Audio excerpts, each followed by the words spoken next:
Corruption in Nigeria's judiciary is a significant concern, with the National Bureau of Statistics, that's the NBS, shedding light on the issue.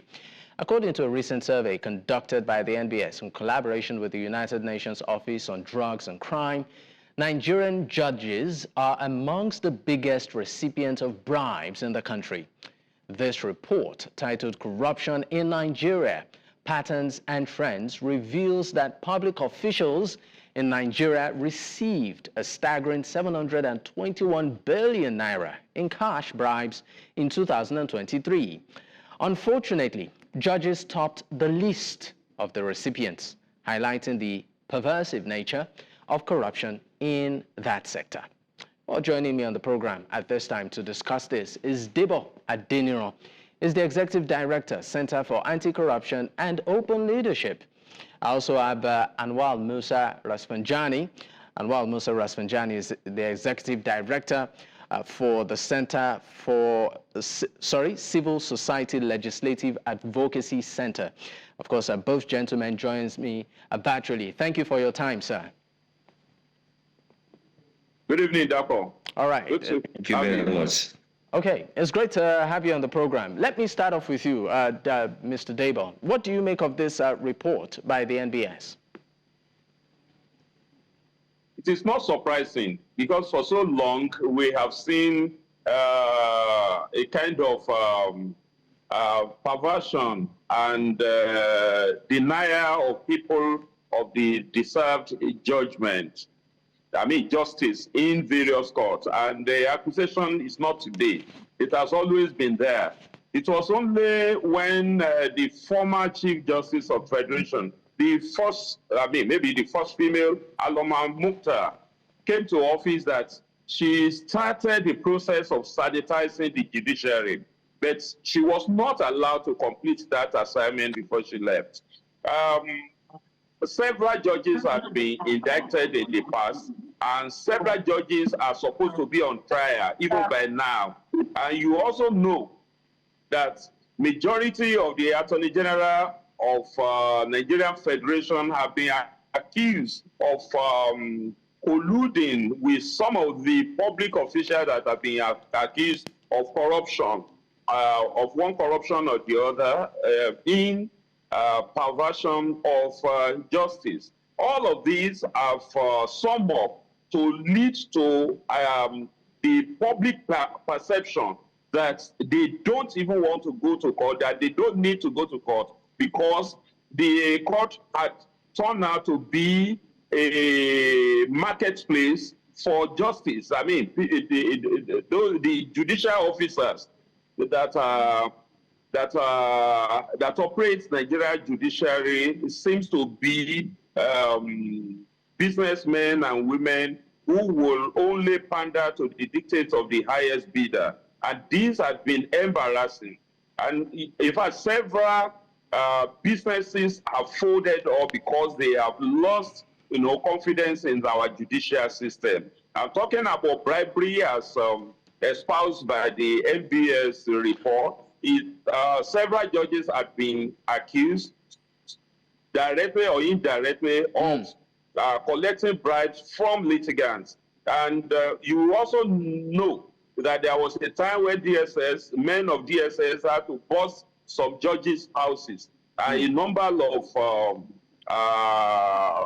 cash and other valuables were found in those houses. Okay. And somehow the cases, the cases just died natural death. You remember the case of Auwal Musa, who was the trial judge in the case of the former governor of Delta State, James Ibori. He actually dismissed 170 count charge, 10 or so of which Ibori pleaded guilty to in the United Kingdom, and they still use the same evidence, pieces of evidence. Mr. Debo, let me come in here. Yeah. Let me come in here just quickly. I mean, one would also look at it and say that a lot of issues too, go on the way. You talked about the influence of politicians and all. Let me leave you for a moment and bring in, Auwal into the conversation here. Looking at, I don't know if you can hear me, Auwal. Auwal Musa Rafsanjani, can you hear me, sir? Hear you. All right. Now, let's bring it to specifics. We know that recently this current administration... I can hear you very well. I can hear you. Okay, great. This current administration, particularly within the FCT, decided to do a couple of, will I call it, remuneration review for the judges. Now, we know that for the judiciary, there was a general review in terms of their pay and all of that. And then some of them were even given, choice houses and landed properties in the FCT. And for many Nigerians, or some Nigerians, they would argue and say, you know what? You need to ensure that these judges are comfortable so that they will be incorruptible. While some will argue differently and say, no, it's a way of subtly, bringing them towards the side of the government so that at the end of the day, they pander to the whims and caprice of, the government of the day. What do you make of moves like this? Thank you very much. We are facing a very serious deterioration of judicial integrity and independence in Nigeria. A situation whereby some politician will carefully select those who they will want to appoint to go to various courts. For example, you cannot just get appointed on the basis of merit to electoral tribunal and many other, places where they consider there will be a kind of kickback. Unfortunately, many Nigerians are losing confidence, and once Nigerians lose confidence on the judiciary to be able to do justice to them, then you are encouraging not only anarchy, but completely disapproval of our judicial system in the country, because politicians will tell you we'll meet in the court because they have already decided, they've already procured the judgment, that will come in their favor. This is really bad and is not good for our country. Secondly, judges will sit down and give a perpetual injunction against EFCC, ICPC, that a corrupt person must not be even invited, must not be arrested, even his close associate and his family must not be invited or investigated. This is the kind of judges that we have now, which have actually undermined and destroyed judiciary in Nigeria.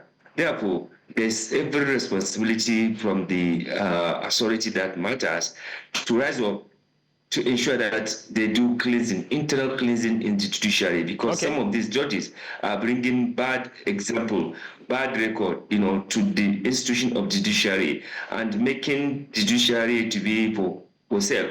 Because if a politician will beat his chest and tell you that, let's meet in court because he or she has done, terrible sin there, then that's really bad. Secondly, if a corrupt judge will give a perpetual injunction against anti-corruption agencies not to even invite, not to investigate anybody, I think such kind of person must not be, as a judge. He or she should be, shown the way out, because they are actually destroying the whole foundation of justice in the country. And I think, corrupting the judges by what Wike is doing now is really terrible, because judiciary has independent budget. It has a budget as a independent, body in the country. They have their own money. Whatever they want to do, they could do. For the executive to now be selecting some judges and give them, choice areas and houses, as well as other, payables in terms of material thing, it is rather just, we are just actually corrupting those judges and making them to do whatever judgment they want to do. Now, as I speak to you, NGC is having a meeting, and one of the speakers is okay. For goodness sake, somebody who has a case in Rivers that is ongoing, somebody who has been accused of, bribing judges, why should you even invite him to be a guest speaker in such important forum? So I think judiciary must rise up to clean itself from this kind of allegation or accusation or lack of confidence that Nigerians are having against them. Okay. Secondly, Okay. access to justice in Nigeria is been extremely difficult and, if not impossible, for ordinary person. Okay. I mean, you've said quite a couple of things, but I would like to bring Debo in to speak on this, particularly within the context of the role of the judiciary in the case of Dele Farotimi versus, Afe Babalola that is ongoing, and the Ayabelo case. I mean, these are two cases that the judiciary is playing a pivotal role in. I would like you to speak, with the role of the judiciary within this context. Well, thank you very much. The Center for Anti-Corruption and Open Leadership, CACOL, has put out a statement that the police needed don't need to arrest Dele Farotimi. It could be, usually defamation are supposed to be civil procedure, but they say it's criminal defamation. I don't know what lawyers mean by that. But then he had been arrested. Of course, he wasn't a fugitive. He was not declared wanted. There is no record and no evidence that he was invited by the police and he refused to heed that invitation or to honor that invitation. So they didn't have to arrest him. Then the Nigeria police, he just won in the own of Nigeria. They didn't have to whisk him away to Ekiti State, even if the defamation was as criminal as they mentioned it. Then it wasn't a kind of capital offense. So there was no need for the police to have handcuffed him, in order to take him to prison vehicles and all of that. That is a dramatization of impunity.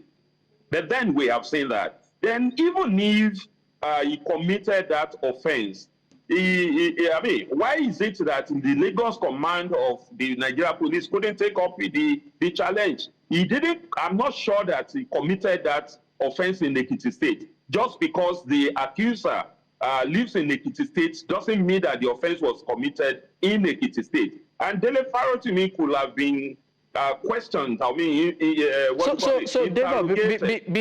go on a break, so far in handling this issue, has the judiciary been fair? Well, we can't say, because we do not want to dictate to the judiciary, because we are talking about separation of powers and checks and balances. So it is in the opinion of the court that he should be given a 15 million naira bail, that he should submit his passport and all of those conditions. Those conditions in the face of it are too difficult. They are too heavy for the kind of offense that he was. Talk about the case of Yaya Bello. It is still the same judiciary that is playing the same games. Judiciary had granted Yaya Bello a kind of injunction even before the EFCC charged him. And the EFCC had appealed the injunctions. It was to come up on 20th of May, or was it April? And by 17th, the EFCC has bombarded his house. Well, the judiciary didn't have to grant a kind of injunction, just like it has been mentioned, that granting frivolous injunction is a death knell for the judiciary itself. Remember that Peter Odili still have perpetual injunction, that he's still enjoying against investigation and arrest. So basically, that's what led to his own thing. And when that he had been returned to prison and his bail application was not granted. Okay. Mr. Debo Adeniran, I'm sorry to interrupt you. Their feet on the ground. I'm sorry to interrupt you, but we need to go on a quick break. Have to, yeah, okay, no problem. We need to go on a quick break. When we return, of course, we will definitely pick up. Do stay with us. Many thanks for staying with us. Of course, this is still Politics HQ on News Central Television, and we are discussing a recent or a not-so-distant report by the NBS as regards the performance of public institutions, particularly a rating of the judiciary. I have with me as guests two amazing gentlemen. They're still with me. Auwal Musa Rafsanjani is the Executive Director for Civil Society Legislative Advocacy Center, and also Debo Adeniran, the Executive Director for Center for Anti-Corruption and Open Leadership. Gentlemen, thank you for staying with me. Now, Auwal Musa, I would be coming to you right now with my question. The same question I asked Debo, and that is the role of the judiciary, particularly with the case of Dele Farotimi and Yaya Bello. Has the court or the judiciary been fair so far?